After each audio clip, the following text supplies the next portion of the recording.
Parents beware. A court decision in Georgia this week suggests you may be liable for what your children post on Facebook.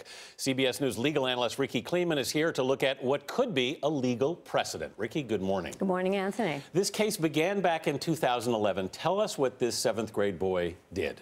This seventh grade boy and a little friend of his decided that they would have some fun, which really turned into a cyberbullying at someone else's expense.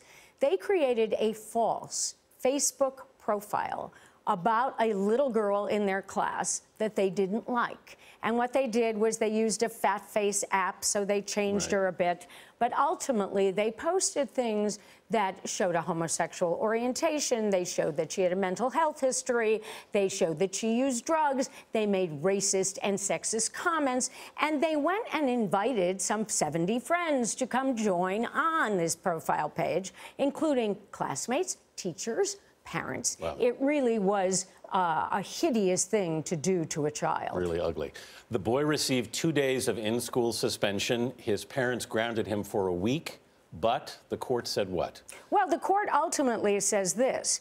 You can't hold parents responsible for the initial posting because the parents may have had no way of knowing about this. Right. However, where the parents get roped into this is because that Facebook page stayed up for 11 months. And the parents were aware that it was up, is that correct? Well, the parents were aware because they got notice of what their son did, and that's why they punished him.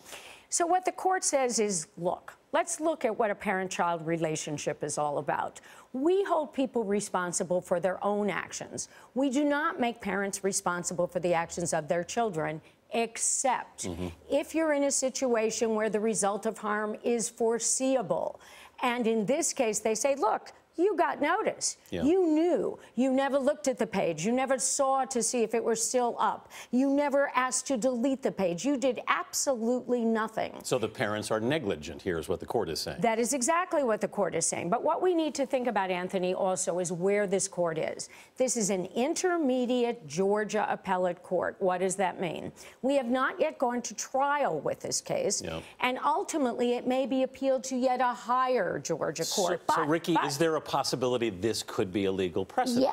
Yes, indeed. Yeah. Because what's going to happen is this. I think there is more cyberbullying around the country now than we ever dreamed possible. And technology is moving faster than the law. All right, so the courts are behind and the law is behind in these kind of cases. Exactly correct. So since the courts are behind, what happens here is some other child who is bullied, some other child who may become really distressed, a child who may want to commit suicide. There are things that happen in these cases. So they can look to this Georgia appellate opinion and say, hey, wait, we now have a new case, a novel case. This court has said this case can go to trial, so my case can go to trial. So you're saying basically in the absence of other laws, this one will set a precedent? This will be a possible precedent. Remember, it's in Georgia. Yeah. Now, what do I think should happen here? I think ultimately we need legislatures to act, not only for civil liability, but also for criminal liability. All right, fascinating. Rikki Klieman, thanks so much for being with us this morning. Thank you, Anthony.